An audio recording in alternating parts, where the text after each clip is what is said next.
안녕하세요. 이해란 TV입니다. 예, 좀 실시간 방송 좀 일찍 시작했습니다. 저희들이 이 방송을 미리 끝내고 점심을 먹으려고 생각을 했는데요. 예, 지금 대한민국이 이처럼 위기에 봉착하게 된 것은 다름이 아니라 북한이 다른 아무것도 안 하고 대남 공작 간첩들을 파견해서 대한민국의 체제를 아래로부터 흔드는 작업을 꾸준히 해왔죠. 그래서 공산주의에 줄을 선 저들이 대한민국의 지금 시스템을 거의 정복하고 있는 상황인데요. 이제는 우리 국민들이 스스로 나서서 대한민국을 지키지 않으면 대한민국은 이 자유민주주의 시장경제 체제를 지킬 수가 없게 됐다는 사실입니다. 그래서 오늘은 간첩 조카였던 원래는 간첩 조카였기 때문에 출신성이 좋았겠죠. 그러니까 김일성 만년 청춘, 그래서 만청산, 김일성과 김정일의 만년 청춘을 연구하는 만청산 연구소의 연구원으로 활동하셨던 김형수 선생님을 모시고 직접 체험한 간첩 이야기를 좀 나눠보도록 하겠습니다. 대한민국에 지금 간첩이 엄청 많습니다. 5.18 때문에 지금 논쟁이 많은데 이 5.18에도 분명 북한의 간첩들이 아주 주도적인 역할을 했다는 것이 탈북자들, 북한을 살아본 거의 모든 탈북자들의 대체적인 의견입니다. 선생님 안녕하세요. 네, 안녕하십니까. 예. 간첩 조카였어요? 아니, 우리 친척 중에도 간첩이 있었어요. 저는 저희 어머니의 제일 큰 오빠, 그러니까 외삼촌이죠, 저한테. 외삼촌. 네, 권진환이라고, 일제 때 29년생이니까, 근데 그러면 29년생. 90살 되죠. 근데, 일제 시기에, 일본에 가서 이제 의학 공부를 했고, 그 다음에 6.25 전쟁 끝나가지고 포로 교환할 때, 그 군의관으로 책임지고 나왔습니다. 권진환 하면 아마 우리 대한민국 역사 자료 책들 보면 아마 있을 거예요, 분명. 그래요? 북한에 유명했고요. 그래서 망명대 혁명학원 군인수장까지 하다가 78년도에 갑자기 이제 평양에 있는 그 군부대 또 군의장을 했어요. 그 당시에는. 그러다 아침에 군부대에 이제 보위대, 그러니까 사복 입은 사람들이 와가지고 정치범이다. 말 잘못 떼가지고 끌고 갔습니다. 그러고 나서 온 가족을 무산에 추방을 시켰고 그래서 저희들은 진짜 정치범이 됐냐고 걱정했는데 바로 이제 그 다음 해 우리 큰 삼촌이 동생이 있습니다. 그 김제공대 선박공학부 졸업하고 낮은 그 조선소에 가서 기사로 일하다가 중앙당에 배치받은 거예요. 중앙당 연락소, 원산 연락소에서 김정일이 타는 그 요트 있잖아요. 그 요트 기본 기술자로 이제 그게 됐는데 기본 그보다도 그 안에 또 이제 연락소 안에 남한에 파견하는 이런 배들 있잖아요. 맞아, 있어요. 네, 그런 것들을 관리하는. 그래서 그 연락소가 청진에 있고 원산에 있고 남포에 있고 뭐 이렇게 있잖아요. 네, 그래서 저희들 그때는 충격받았다가 보니까 삼촌이 동생 삼촌이 또 이제 이렇게 중앙당으로 되면서 연락소리 가니까 아니구나 이거는 은밀하게 있잖아요. 맞아. 북한에 와 있는 그때 그러더라고요. 북한에 와 있는 남한에서 올라온 그런 공작원 스파이들이 알아챌까봐 가족을 평양에 사는 것을 추방시켜서 무산에 나갔다가 2년 만에 다시 어랑이 다시 올라왔습니다. 근데 문제는 뭐냐면 우리 삼촌이 없어진 다음에 저도 종합대학 간 거예요. 그러니까. 만약 정치범이면서 갈 수가 없어요. 그래서 제가 우리 외삼촌이 이제 알아봤어요. 위할아버지가 쭉 알아보니까 삼촌이 일제 때 의학 공부했고 일로말 잘하고 의사기 때문에 아마 이제 스파이로 나갔을 것이라 했는데 아닌 게 아니라 몇 년 만에 저희 할아버지의 그 제자 한 분 있어요. 근데 우리 삼촌은 잘 알거든요. 북한에서 이제 홍콩에 출장 나갔다가 홍콩에서 봤는데 가다가 이제 건진아 안 하고 부르니까 가던 게 놀라서 딱 보던 건데 옆에 있는 다른 여자랑 끼고 있는 거죠. 보던 게 갑자기 그다음에 어느새 그것도 사람들 많은 데를 막 도망쳐 간 거예요. 그래서 그때 그 이야기 하면서 그 홍콩에 가 있는 걸로 알고 있죠. 그런데 아마 지금 살아계시면 삼촌도 만약 이 방송을 들으시면 이 조카가 있다는 걸 알게 될 건데 만나면 좋겠다. 좋죠. 근데 그러면 그분이 만나면 근데 안타까운 게 한 가지 있습니다. 왜냐하면 지금 삼촌은 당과 족을 위해서 그렇게 가족을 버리고 나갔었고 우리 외삼촌은 어머니가 삼촌 어머니 있잖아요. 죽을 때까지 혼자 사시다가 돌아가셨습니다. 근데 그때도 진짜 북한 가족은 그래도 잘 돌봐주고 꺼냈지만은 아니었어요. 안 돌봐줬고. 네. 왜냐하면 노출될까봐 가족들은 완전히 있잖아요. 추방시켜가지고 어렵게 살았습니다. 잘 봐주는 줄 알았는데 그렇지 않네요. 아니에요. 그러니까 저는 지금 이 방송 듣고 있는 전 세계에 나가 있는 북한의 간첩 동지들, 예, 간첩 동지들은 당신들의 가족들은 지금 당신들은 지금에도 가족을 잘 봐줄 것이다 생각하겠지만은 천만의 말씀 그렇지 않죠. 그래 그때 이야기하는 게 그러더라고요. 지금 우리나라에서 10만 명 되는 이런 많은 사람들이 당을 위해서 이렇게 목숨도 바치고 가족을 버리고 나갔다. 그때 우리 스파이가 10만 명 정도 됐구나 하는 걸 알았는데 근데 그 이후에 한간섭 피서는 그렇게 말했잖아요. 5만 명 정도라고. 5만 명 정도. 네. 근데 또 그 일부 돌아가는 말에 의하면 그 남한에 파견된 간첩이 전봇대 애자보다 많다. 그렇게 많지는 않겠죠. 근데 어떻든 간에. 어쨌든 너무 많으니까. 맞습니다. 아니 우리 친척도 간첩이 있었거든요. 저는 중학교 때 있잖아요. 예. 같은 학급에 있던 친구 중에도 우리 학급에 있던 사람도 있고 다른 학급도 있었는데 같은 학년에 우리 학교에서만도 2명이 옥가담마 걸려가지고 스파이. 한마디로 북한은 간첩 양성하는 기관이 kum성정치대학 무슨 정치대학 이름을 붙였어요. 근데는 그거 이제 간첩 양성학교나 같은데 그 양성학교에 간 게 2명이 갔습니다. 양태현이라고 갔고 김강렬이 지금 유튜브 통해서 혹시 북한에서 볼 수가 있는데 이 양태현이는 스파이를 나갔다가 노출돼 가지고 들어와서 지금은 조평동 산하에 남조선 문제연구소에 있어요. 그러니까 간첩들 그렇죠. 간첩으로 어떻게 하면 되는지 맞습니다. 제가 북한에 있을 때도 그래 평양에서 있으면서 그 친구를 드문도 만났어요. 우연 중에도 만나기도 했고. 지금 평양시 명단에 있어요? 있을 거예요. 양태현이라고. 한번 찾아보면 있어요. 찾아봤어요? 아직 찾아보지 못했는데. 우리 그 평양시 명단 한번 찾아봐야 되겠네. 근데 그리고 또 이제 김강렬이라고 얘는 또 이제 공작을 나와서 그때 아마 얘가 나갔을 때가 아마 이거 남한에 침투를 많이 했어요. 근데 그러다 끝내 얘는 다쳐가지고 들어와서 북한에 들어왔는데 그다음엔 우울증도 걸리고 하다가 어느새로 그다음엔 저 고향에서 다른 데를 갔는데 어디를 가는지 모르겠어요. 근데 그 친구가 그때 이제 좀 실수를 많이 해서 술 마시면 자기가 그때 근데 참 그 동작하는 걸 많이 봤거든요, 저희들이. 얘가 이제 딱 이렇게 하면 군육장이고 여기도 막 굉장했어요. 근데 그 강렬이 그 누이가 또 우리 학교 때 교사였는데 그 누이도 이제 그 친구가 와서 이후에 언젠가 한번 그 선생이었는데 말한 적이 있었거든요. 진짜 조국을 위해서 그렇게 투신하다가 결국 다쳐가지고 부상당해서 들어왔었다 이렇게 말하는데 하여튼 이렇게 북한에 있을 때 정말 저 주변도 그렇고 또 그리고 또 저희 친구 한 명이 아버지는 남포연락소에 있다가 그 우리 저 5.18 그 때 있잖아요. 5.18 때. 그 당시에 이제 희생됐습니다. 근데 이 사람은 뭐냐면 아버지가 남포연락소에서 배로 이제 사람을 싣고 일본을 거치다가 이제 남한에 들어간대요. 그래서 그러다가 죽었어요. 죽어가지고. 그러니까 일본을 거쳐서 들어왔기 때문에 그 북한에서 직접 들어왔다는 증거를 못 찾는 거죠. 네, 그러니까 배 타고 들어오는데 그 한 개 조가 한 개 배에 탑니다. 근데 그때 말하는 게 몇 명이에요? 그러니까 4명부터 7명까지 된다. 최고 많은 게 7명. 근데 그 배가 그대로 폭소당했어요. 해안포에. 그래서 다 죽었는데 5.18 전이에요. 그 전 딱 5.18 준비를 하기 전이었고 그 친구가 남포에서 아버지가 돌아가시고 어머니가 남포 들어가셔가지고 영칭을 받았거든요. 그 사람은 류만석이라고 지금은 양강도 도당의 선전부에 지금 그 고위 간부를 합니다. 근데 그 집은 형제가 셋이었죠. 류만석이 우리 친구였고 류창석이라고 가는 망인의 혁명학원을 졸업했고 또 류복순이라고 있어요. 삼형제였거든요. 근데 그 어머니가 결국 고향이 해산이기 때문에 남포연락소에서 아버지가 돌아가신 다음에 온 가족이 오면서 저희 학급이 전학을 왔지요. 근데 그때 제가 들은 게 충격적인 게 많았었는데 우선 그렇게 이제 어머니가 아버지가 간첩을 내서 용칭을 받았는데 만약 재가를 하게 되면 그러면 그게 이제 자기가 당에서 받던 혜택이 없어져요. 그러다 보니까 재가를 못 합니다. 보통. 맞아. 그리고 자식들도 이제 잘 되잖아요. 맞아. 그러다 보니까 거기에서 행복을 찾는 거죠. 맞아요. 네. 그래서 청산가부 된 사람들이 많잖아요. 네, 맞습니다. 해산 피복 공장. 네. 해산 피복 공장 처급당 비서 하다가 도당 경호부 부장으로 간 여자가 있어요. 네. 그 여자도 그 아들 하나 아주 어린 아들 데리고 살다가 남편이 남한에 파견됐잖아요. 네. 그래가지고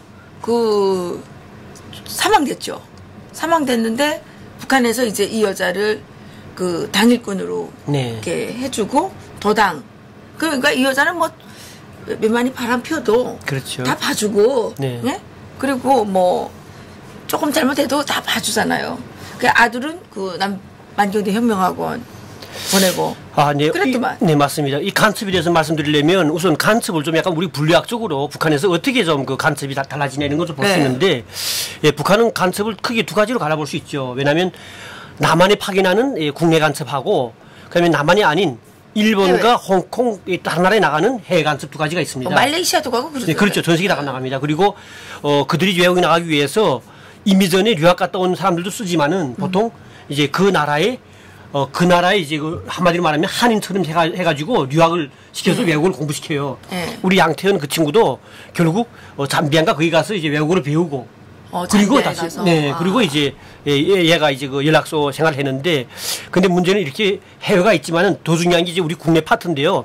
한국에 오는 것도 이제 또 두 가지로 가릅니다. 이게 한마디로 말하면 고정간첩은 뭐냐면 기본적으로 남한의 거의 국적을 가지고 있어요. 우리 한국 국적을 가지고 있고 그리고 이 사람들 중에는 두 가지가 또 갈라지는데 하나는 매수당해가지고 진짜 원래 본토의 한국 사람이 있고 맞아요. 그럼 이미 전에 오래전에 파견해가지고 은밀히 깊이 이제 잠복에 있는 그런 간첩이 있습니다. 맞아요. 네 그리고 파견 간첩은 또 뭐 있냐면 이제 파견할 때 그러니까 기본 피스토이라고 하는 게 있어요. 연락 간첩. 그러니까 전투원이 있고, 네. 그러니까 연락책이 있고, 피스톤이 있고, 그렇지 한마디로 맞습니다. 예. 피스톤이라는 건 이게 들었다 나갔다 연락해 주는 거고, 그 다음에 그 전투원이 또 있잖아요. 네, 그것도 전투원들이 있고, 주로 이제 그 공작원을 모셔다 주는 작업이거든요. 네, 맞습니다. 그래 일단은 제가 북한에 있을 때도 이렇게 스파이는 여러 가지로 이제 분류가 되면서 정치대학에서 공부하고 그 분류에 따라서 해외에 가서 유학도 시켜가지고 그 나라 말을 배우고 해외 파견되기도 하고, 그리고 그러면서 이제 또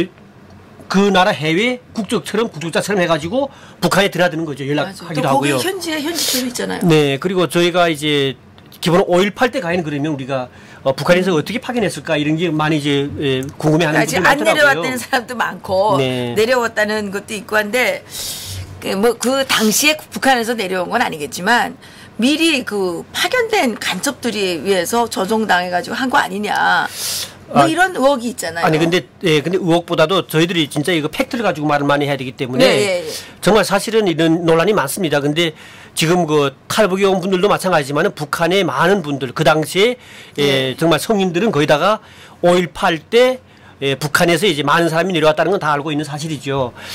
단적으로 제가 실제 겪은 것만 좀 말씀드린다면 사실 그 5.18 때 있잖아요. 그때는 정말 북한은 언제 한번 남한에 대한 걸 TV에 방송하지 않다가 그 당시에는 매일 방송을 했어요. 그때 실시간으로 생방송했어요? 맞습니다. 근데 저희 또 학급 친구 중에 하나가 같이 보다가 완전 충격적인 짓을 했는데 막 보던 건데 갑자기 지금 막 그 나오는 그 투사들 항쟁 시행진 중에 강주 사건 나오죠. 근데 그때 이제 그 나온 중에 한 사람이 지금 막 나오는 거 보더니 놀라면서 와, 저 우리 사촌형 하면 막 놀란 거예요. 그래. 사촌형이 거기 있은 거야? 사촌형이 나왔죠, 뒤에. 그래, 그 친구가 막 놀라서 저희들이, 와, 뭐야, 이 새끼, 막 우리가 깡포 친다고 막 그랬죠. 그래서 이놈이, 야, 이놈아, 진짜다고, 정신연락소에 있는 사촌형이래요. 그래서. 정신연락소에 있는데 지금 강주에 갔구나. 근데 강주에 나온 게, 맞기마다 비슷한 사람 많을 거야 하니까, 아니, 하던 건데, 거기서 우리가 아니라니까 이놈은 더 말을 안 하고 가만히 있던 건데, 얼마 후에 지나서 몇 년 됐어요. 근데, 그때 한번 그 친구 만났을 때, 그러더라고요. 야, 너 그때는 아니라 했지. 우리 사촌형이 나가서 죽었대요. 죽어가지고 용치모 돼가지고 그 배를 받기 시작하더라고요. 광주에서 죽었구나. 네네네. 그래서 이 친구도 또 결국 공산당 학교를 갔어요. 그렇지. 가서 다 봐주니까. 다 봐니까 형제들도 친척들도 봐줘요, 다 모두. 그러니까 그렇게 이제 그런 사건들이 많죠. 근데 실제 북한에서 저는 이렇게 생각해요. 연락소가 나온 건 사실이고요, 사실은. 연락소는 나왔지. 그리고 그 당시뿐만 아니라 그 전도 지금 이미 전에 북한은 계략을 짰던 거예요, 사실 이런 것들은 준비했던 것이고. 맞아요. 그리고 78년도, 79년도 들어오면서 특히 박정희 대통령이 이제 서대는 그걸 즈음해가지고 북한은 남한을 완전히 공산화하는 적화통을 해야 되겠다는 걸 그때는 굳혔습니다.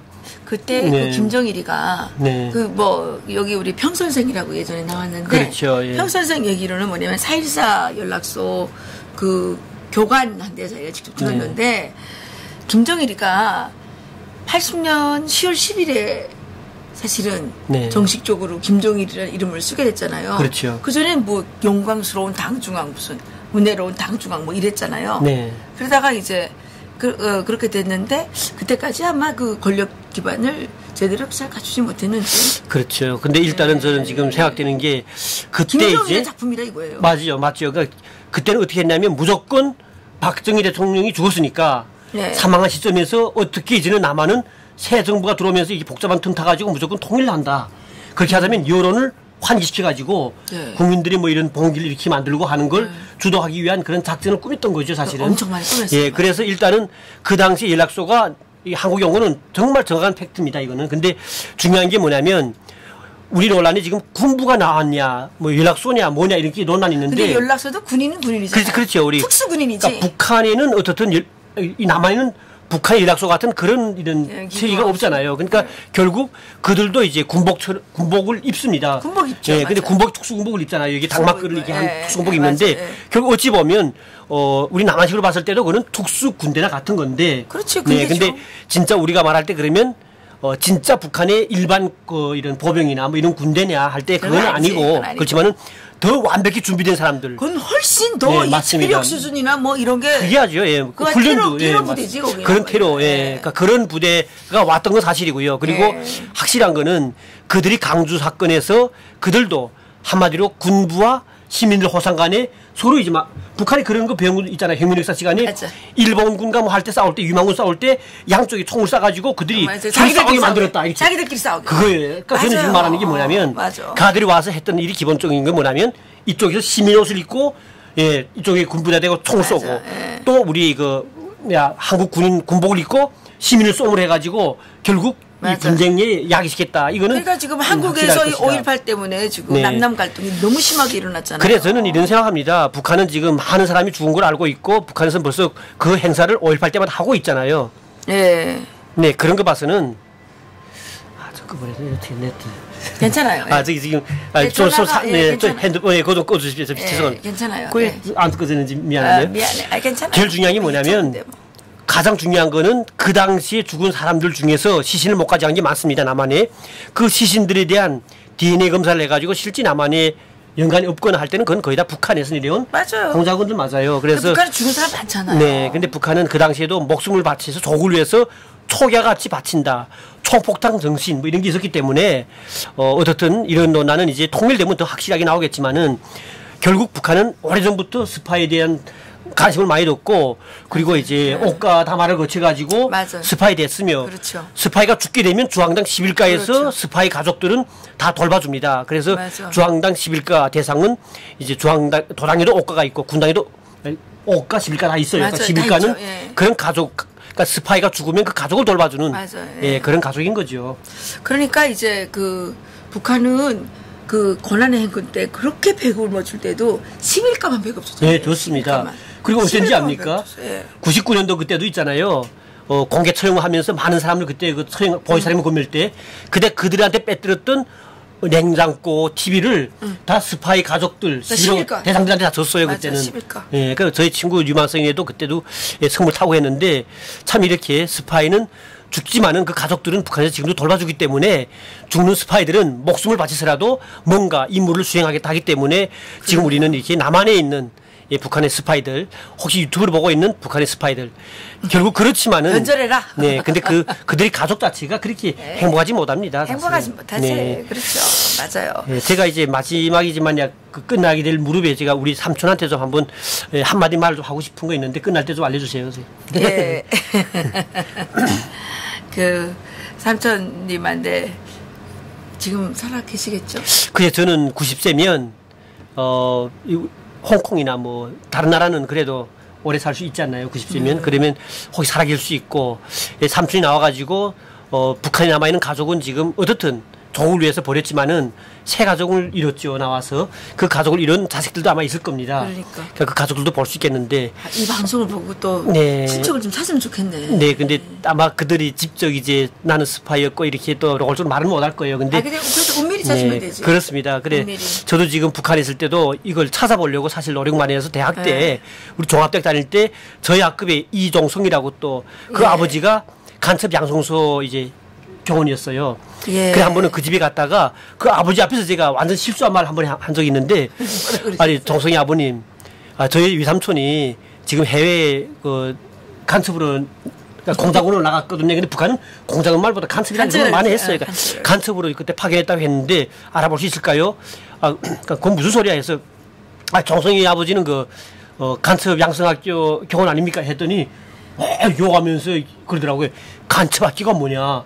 우리 정치대학이고 이거는 한마디로 말하면 공작원 양성기관인데 그런 말 하면 안 된다고 기억하더라고요. 그래 잘못했습니다 했는데 제가 아는 분이 그 남편분이 그러니까 우리 어머니랑 친구예요. 남편분이 남포에서 이제 연락소에서 그 공작원을 했어요. 네. 공작원을 해가지고 이제 나중에 대체를 보면 다 동사무장을 시키더라고. 그렇죠. 그 다 이제 끝나게 되면. 네. 그 해산에 동사무장 했는데 그 사람이. 아, 그랬습니까? 해명동 사무장인가 옛날에 했어. 네. 근데 그 집 아들이 안전원이잖아요. 네. 그분은 전라도 출신이에요. 근데 그분들의 특징이 뭐냐면 전투원하고 공작원을 철저히 갈라서 얘기를 해요. 그렇지만 자기네는 공작원이라 이거예요. 공작원에 대해서는 아주 그 자부심이 있어요. 그렇죠. 전투원보다. 네. 근데 여기 5.18 여기는 아마 전투원하고 공작원이 다 투입됐을 거라고 생각이 있어요. 그때 북한이 최고의 전략으로 이제 생각했으니까요. 예. 그 위에 그런 말 했지 않습니까? 우리가 그때 강수 사건 때 우리가 진짜 놓쳐버렸다. 그때 통일을 했어야 되는데. 맞아요. 더 적극적으로 못했다고 그때 북한에서 그런 내용들 맞아. 많이 돌았어요. 그래서 어떻든 지금 또 이런 북한의 스파이들이 지금 어떻게 활동하고 있는지 지금 잠복하고 있으면서 그들이 지금 어떻게 지금 준비하고 있는지를 우리 정부나 우리 그 관련 기관들은 예의주시하는 게 중요하다고 생각하는 거죠. 그렇죠. 그게 이제 지금도 뭐 이 체제를 뒤집기 위해서 또 돈도 날라가야 되잖아요. 네. 그리고 우리 그 국민들도 경각성 높여야 됩니다. 맞아요. 그리고 우리 탈북민들도 탈북민 내에 그런 스파이들이 있을 수 있기 때문에 경각성 높여가지고 네. 하나 잡으면 7억까지 이제 보상금 나간다고 하니까 열심히들 경각성 높여가지고 잡을 필요가 있다고 봅니다. 네. 근데 이 뭐 댓글 중에 지금 네. 지만원 박사님이 탈북자 광수 뭐 이런 거 말씀하신 거에 대해서 네. 얘기가 있는데 네. 사실 탈북자 중에 그렇게 광수가 많으면 좀 네. 많기는 어렵겠죠. 그렇죠. 저는 지만원 박사님이 네. 사실은 이 5.18 때 북한에서 내려온 데 대해서 이야기하는 건 참 잘한 이야기라고 생각하는데 좀 문제가 되는 게 하나 있는 게 탈북민들은 그 당시에 스파이 됐으면 내려갔다 갔으면 용이 됩니다. 그러면 북한이 그 대우도 좋고 하기 때문에 내려올 수도 없고 그리고 관리를 감시. 그렇죠. 철저한 관리와 감시가 더하기 때문에 그치. 내려오지는 못합니다. 그리고 못하지. 7살에 내려올 수는 없죠. 사실은 11살, 7살에. 그러니까 비밀이 탈로되면 어떡하려고. 그러니까 일단은 지만원 박사님이 이제 앞으로 연구하시는 것도 저는 응원하지만은 기본적으로 팩트 가지고 그리고 탈북자가 아닌 진짜 그때 내려왔던 북한의 죽은 시신들 여기 남아있는 시신들에 대한 대액산 분석 그들에 대한 이런 출처 분석 이런 것들을 더 좀 면밀히 하면 좋겠다 이런 생각입니다. 그러니까 방향을 잘 잡아야 되는데 좀 방향을 좀 더 잘 잡으면 좋을 것 같아요. 어쨌든 북한이 박정희 대통령 서거 이후에 남한을 이제 자기들의 그거를 만들려고 네. 엄청 노력을 했어요. 그렇죠. 그래가지고 그냥 뭐 정규 무력보다는 미군이 있으니까 네. 정규 무력보다는 게릴라전을 통해서 대한민국을 이렇게 흡수하려고 노력을 했죠. 네, 분명한 진실이에요. 네. 근데 이제 이게 대한민국이 법치국가고 중고주의 뭐 이런 쪽으로 이렇게 하면서 또 정치 세력이 많이 혼탕 속에서 바뀌다 보니까 이게 지금 진실이 많이 가려지고 이런 부분이 오히려 남한 내 갈등을 일으키는 방향으로 가고 있는데 이건 좀 안타까운 부분이고요.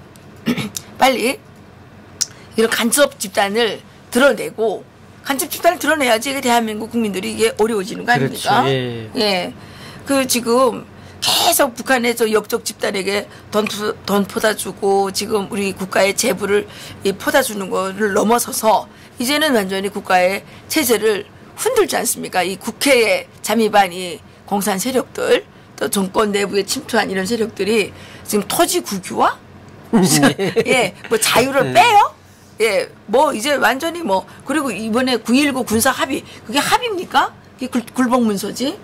이런 것들이 지금 우리의 그 안위를 우리의 생명권을 지금 상당히 위협을 하고 있거든요.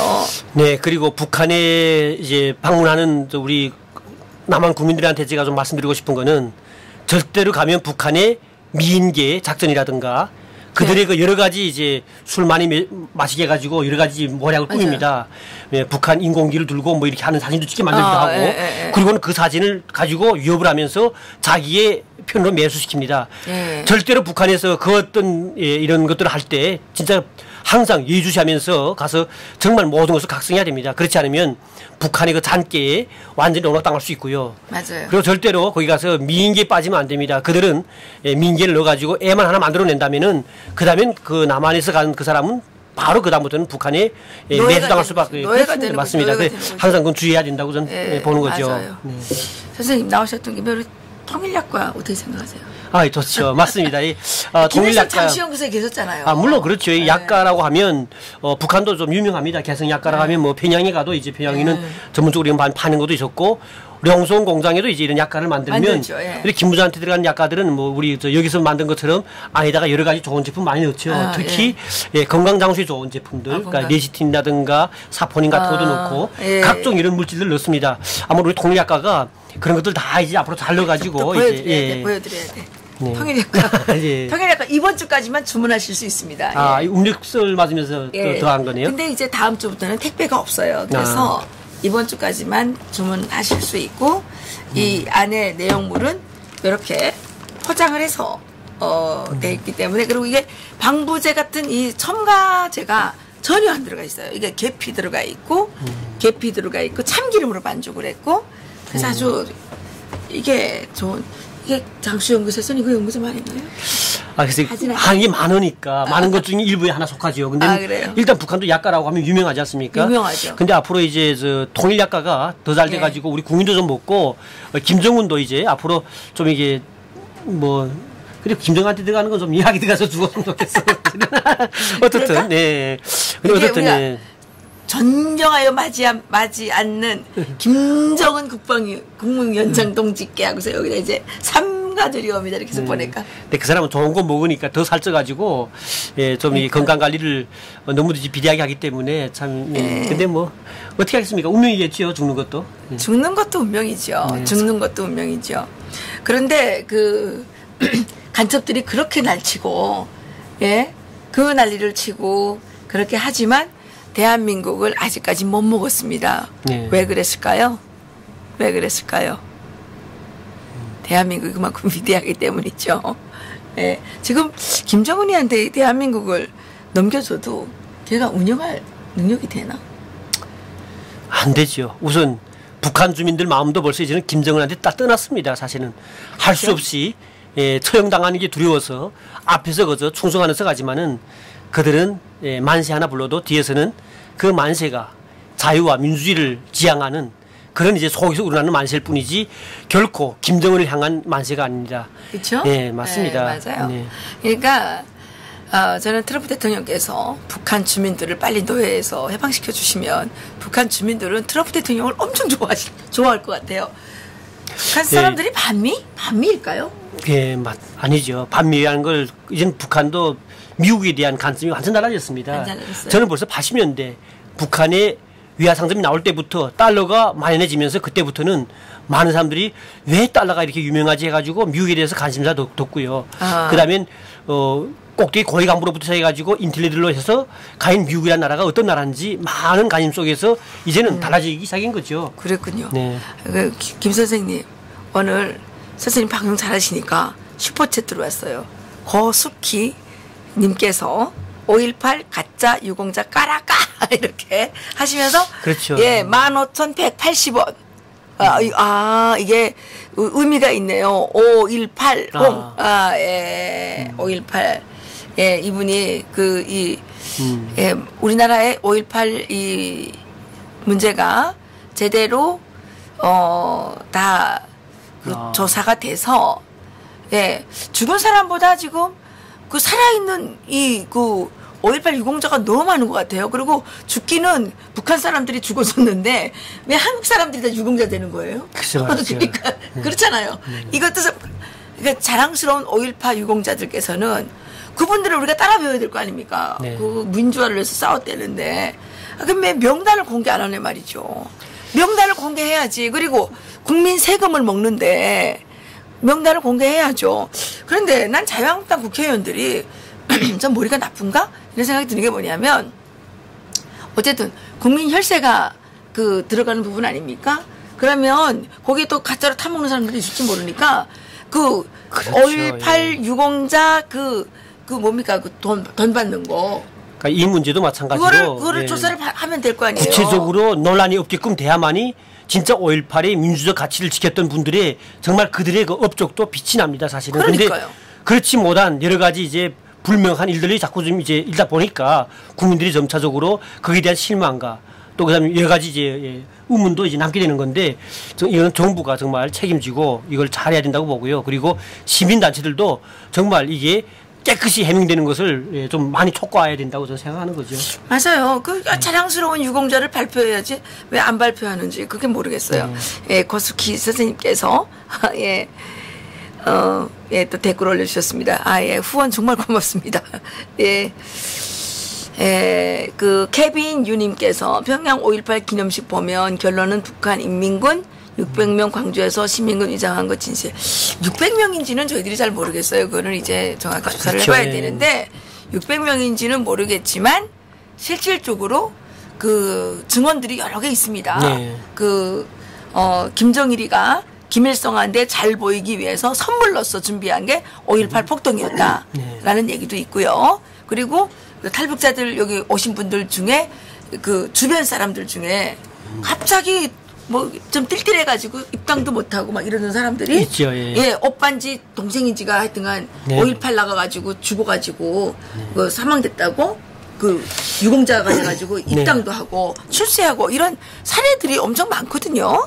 그러니까 저는 이 5.18은 김정일의 작품이 아닐까라는 생각이 들고요. 그러니까 이거 조사해봐야죠. 김정일이가 진짜 했는지. 예. 그래서, 예. 우리 국민들께서, 국민의 힘은 위대합니다. 국민들께서 5.18 진실 빨리 밝혀달라고, 예, 촉구를 했으면 좋겠습니다. 오늘도 수고해주신 우리 김영수 선생님께 감사드리고요. 한마디 할까요? 예, 한 말씀, 네. 예. 제가 마지막으로 이제 저희 삼촌 살아 계신다면 딱 한마디 말하고 싶습니다. 삼촌은 지난 기간 거의 이제는 78년도에 그렇게 스파이로 파견돼 가지고 나간 이후로 벌써 이제는 오랜 세월이 흘렀습니다. 그동안에 저희 삼촌 엄마 전현숙과 또 그의 아들들인 순덕이, 그러니까 순건이 그리고 경이 다 모두 살아오면서 힘들게 살았습니다. 북한은 삼촌이 스파이 되는 것이 이제 드러날까봐 가족들은 평양에서 무산으로 추방시켰고 그들을 진짜 아버지가 정치범인 것처럼 그렇게 이제 농락시켰습니다.